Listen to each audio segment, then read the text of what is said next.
The two police officers on my porch looked uneasy, shifting their weight like they'd rather be anywhere else.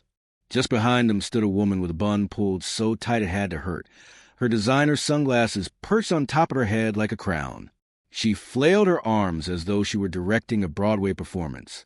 "I want him arrested for trespassing," she screeched, jabbing a manicured finger at me. "He harassed my guests on community property." I stayed calm. This wasn't my first rodeo with her. Reaching for the folder I had prepared for exactly this day, I handed it to the younger officer. "You'll probably want to take a look at these." Inside were screenshots from my security cameras, a printed guest list, and certified copies of my property records. He scanned through the pages while his partner kept one eye on the woman, who was still putting on her one-woman show for the neighborhood. Finally, the officer looked up, then turned to her. His tone was patient, almost parental. "Ma'am, these weren't your guests. They were trespassing on his private property." Her expression was priceless. She opened and closed her mouth like a fish gulping at air, utterly lost for words. I had to bite my tongue to keep from grinning. This was it. The moment Brenda Garrison, president of the HOA and self-proclaimed queen of Sunset Ridge, finally realized she had picked the wrong neighbor to push around. But I'm getting ahead of myself. Let me back up. 6 months earlier, I'd moved into what I thought would be my dream home, a place on Crystal Lake with a private dock and a backyard that bordered the community park. At closing, the realtor had walked me through property lines, crystal clear about where my land ended and the HOA's began. What she hadn't warned me about was Brenda Garrison. At 5 feet 2 inches, with bottle blonde hair and a wardrobe that screamed high school glory days, Brenda ruled the HOA with iron fist disguised as passive-aggressive smiles and veiled threats. Our first encounter was just 2 weeks after I moved in. I was unpacking boxes in the garage when she came marching up the driveway, clipboard in hand. "You must be the new resident," she announced. "I'm Brenda Garrison, HOA president. I need to inform you about our community standards." What followed was a 20-minute monologue covering acceptable grass height, mailbox colors, and even how to properly display Christmas lights. I nodded politely, thinking it was best to play nice. That was my first mistake. The real trouble began 2 months later. I returned from a business trip to find my backyard had been converted into Party Central.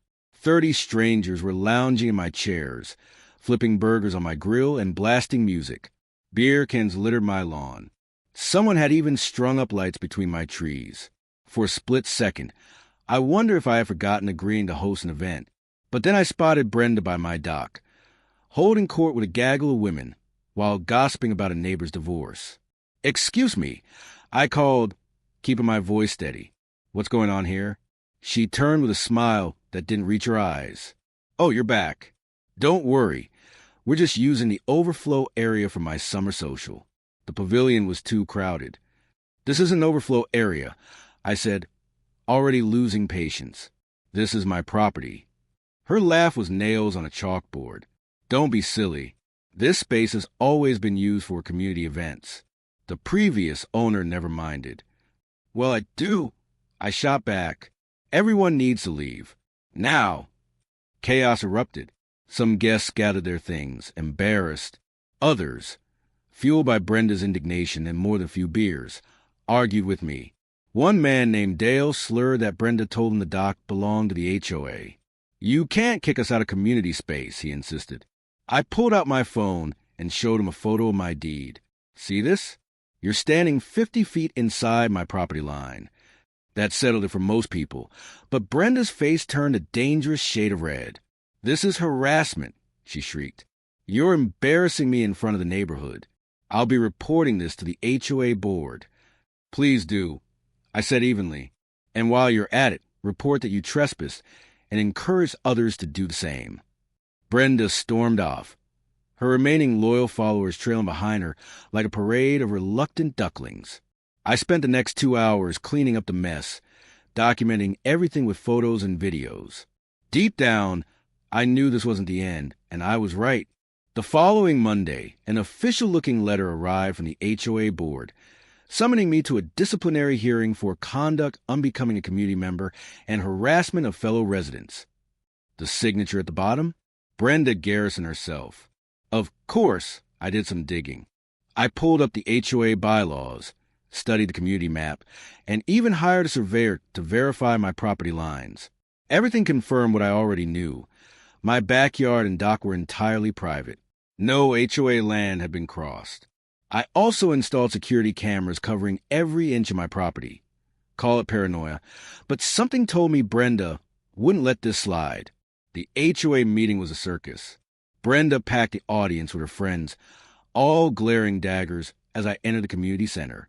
She launched into her case with the flair of a courtroom prosecutor, claiming I had viciously evicted her guests and intimidated longtime residents. When my turn came, I presented my evidence calmly. The property deed, the surveyor's report, and photos documenting the party's aftermath.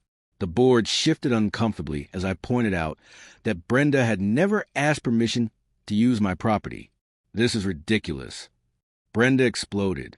We've always used that space. It's tradition. Tradition doesn't override property law. I replied evenly.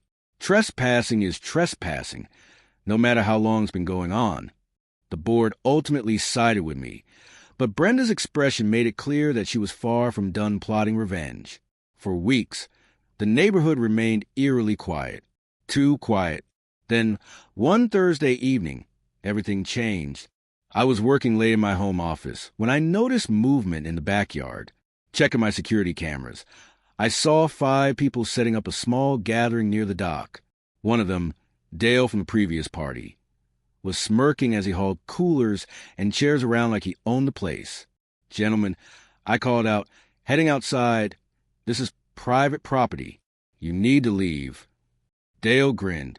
Brenda said we could use the dock for our fishing club meeting. She's HOA president, so she has authority. "No," I said firmly. "This is my property. Leave now or I'll call the police." "Go ahead," Dale challenged. Brenda already called them. Said you've been harassing HOA members. Then came the sirens. 2 police cars screeched into the driveway, officers stepping out with serious expressions. Brenda appeared from nowhere, practically sprinting in her designer heels. "Officers, thank God you're here," she cried, dripping with theatrical flair. "This man has been terrorizing our community, threatening people and creating a hostile environment." And that brings us back to where we started. Me calmly handing over my documentation, watching Brenda's plan spectacularly unravel. Officer Patterson, a no-nonsense veteran, reviewed my security footage on my phone. The men had clearly entered my property without permission, and I had politely asked them to leave. She then examined the property records and HOA bylaws I had carefully prepared. "Mrs. Garrison," she said sternly, "not only were these men trespassing, but it appears you made a false police report. That's a serious offense." Brenda went from red to white in seconds. "But I'm the HOA president. I have authority over all community spaces." "Ma'am," Officer Patterson said, restraining her frustration, "HOA authority does not extend to private property. Filing false claims with 911 is a crime. You could be arrested right now." I watched as Brenda's carefully constructed world began to crumble. The men she had sent were already getting citations for trespassing, and Dale was about to face a field sobriety test. He was clearly going to fail. "Since no actual harm was done, we're letting you off with a warning this time." Officer Patterson continued, "But if we get called out here again for false claims, you will be arrested. Do you understand?" Brenda nodded mutely, all her bluster gone. As the police prepared to leave, I couldn't help but feel the quiet satisfaction of knowing this chapter was finally tilting in my favor. After the police left, Officer Patterson pulled me aside. "You might want to consider a restraining order," she said quietly. "People like her don't usually give up easily." I thanked her for the advice, but I had a different plan. Brenda had made a fatal mistake. Involving law enforcement, and her petty vendetta had created an official record of her behavior. It was time to turn that record to my advantage. Over the next week, I compiled everything: the trespassing incidents, the false police report, the misuse of HOA authority. My investigation unearthed even more. Brenda had been using HOA funds to cover supplies for what were actually private parties, food, decorations, even alcohol billed to the HOA. I reached out to neighbors, and their stories poured in. Tom, who lived 2 streets over, recounted how Brenda had fined him $500 for grass being a mere quarter-inch too tall. Sarah, from the next block, described how Brenda had tried to force her to remove a wheelchair ramp, claiming it was an aesthetic, despite being medically necessary for her mother. One by one, the evidence mounted. Brenda had ruled through intimidation, selectively enforcing rules, and punishing anyone who dared question her. Now, people were ready to speak up. I contacted a lawyer friend specializing in HOA law. He reviewed everything and confirmed that we had more than enough to remove Brenda from her position. The false police report alone was sufficient for immediate removal under the bylaws. We planned our move for the next monthly HOA meeting, notifying every neighbor who had shared their experiences. Word spread quickly. For the first time in years, the community center was packed. Brenda arrived fashionably late, clearly expecting to preside over another sleepy meeting where her authority went unquestioned. The look on her face when she saw the room full of neighbors was priceless, a mixture of shock and suspicion. "Well," she said, forcing cheer as she took her place at the front, "what a wonderful turnout.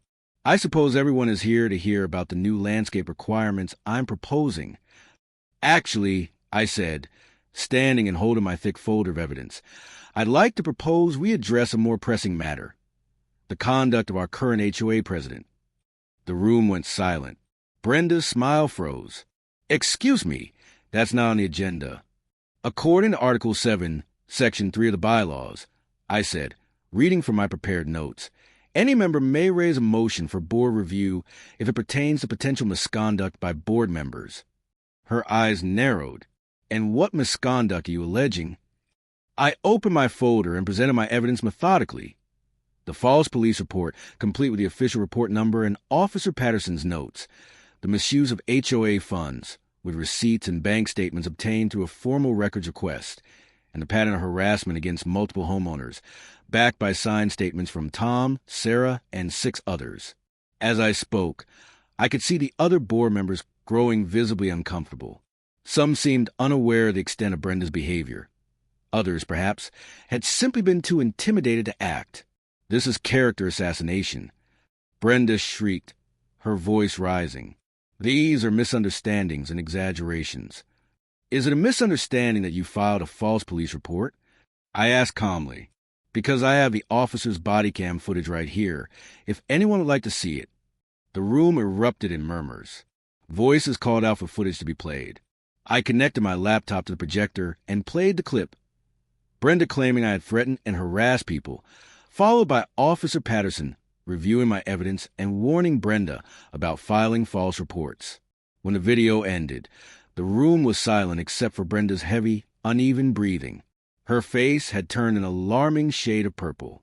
"I'd like to make a motion," said Robert Daniels, the HOA treasurer who had always seemed uneasy with Brenda's tactics. "I move for an immediate vote of no confidence in our current president." "Seconded," called out at least 5 voices simultaneously. "You can't do this," Brenda shrieked, her composure gone. "I've been president for 8 years. This community needs me. Without me, property values will plummet. The neighborhood will fall apart." All in favor of removing Brenda Garrison as HOA president. Robert ignored her outburst. "All in favor?" he asked. Hands shot across the room. I counted quickly, at least 40 out of 50 attendees. Only 3 hands went up, all from Brenda's inner circle. "The motion passes," Robert announced. "Brenda Garrison is hereby removed as HOA president, effective immediately." What followed was something out of a movie. Brenda sprang to her feet, so fast her chair toppled. She grabbed the gavel she had wielded like a weapon for years and hurled it across the room, narrowly missing Mrs. Chen's head. "You'll all regret this," she screamed, mascara streaking her cheeks. "I'll sue every last one of you. I'll make your lives miserable. You think you've won? This isn't over." In her rage, she stormed toward the exit, but misjudged the door and walked straight into the glass panel next to it. Her designer sunglasses flew off, and she stumbled backward, dazed. For a moment, no one moved. Then Tom stepped forward to help, but she slapped his hand away. "Don't touch me," she snarled. "None of you deserve my leadership. This neighborhood will be a ghetto within 6 months without me." Finally, she found the actual door and fled, leaving a room full of stunned neighbors. Silence hung for a beat, then someone started clapping. Soon the entire room erupted in applause and relieved laughter. Robert took control of the meeting with calm efficiency. A special election would be held in 2 weeks to select a new president, and in the meantime, he would serve as interim president. His first act: void all pending fines Brenda had issued in the past 6 months and initiate a full audit of HOA finances. 2 weeks later, Margaret Stone was elected HOA president. Margaret was everything Brenda wasn't: quiet, fair, reasonable, and genuinely interested in improving the neighborhood rather than ruling it. Her first initiative was to clearly mark property boundaries between private homes and HOA common areas. She also passed a motion to install a proper fence between my backyard and the community park, complete with an attractive gate to prevent future disputes.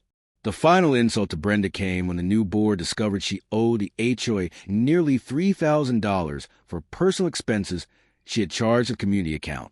She was sent a certified letter demanding repayment within 30 days or face legal action. I heard through the neighborhood grapevine that she eventually paid, but not without sending a bitter, rambling email to the entire HOA list. Robert promptly removed her from the list. Now, I could finally enjoy my backyard in private dock in peace. The new fence, adorned with climbing roses, blooms beautifully each spring. Brenda, meanwhile, still lived in the neighborhood, but kept to herself. Sometimes I saw her walking her designer dog the long way around the lake, forced to take the public path that added half a mile to her route. She had to pass right by my dock, the same dock she once claimed as her personal party space.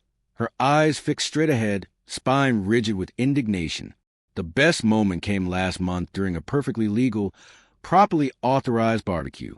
As Brenda Power walked past with her bedazzled Yorkshire Terrier, one of my guests called cheerfully, "Hey, Brenda, want to join us?" She quickened her pace, pretending not to hear, while her little dog yapped indignantly. Perfect. The ultimate twist came when the financial audit revealed Brenda had been misusing HOA funds for years. The board filed criminal charges for embezzlement. She was convicted of misdemeanor theft and sentenced to 200 hours of community service, plus $15,000 in restitution. The look on her face as the judge read the sentence, jaw dropping as she realized she would spend weekends cleaning up the very parks she once ruled, was the definition of justice.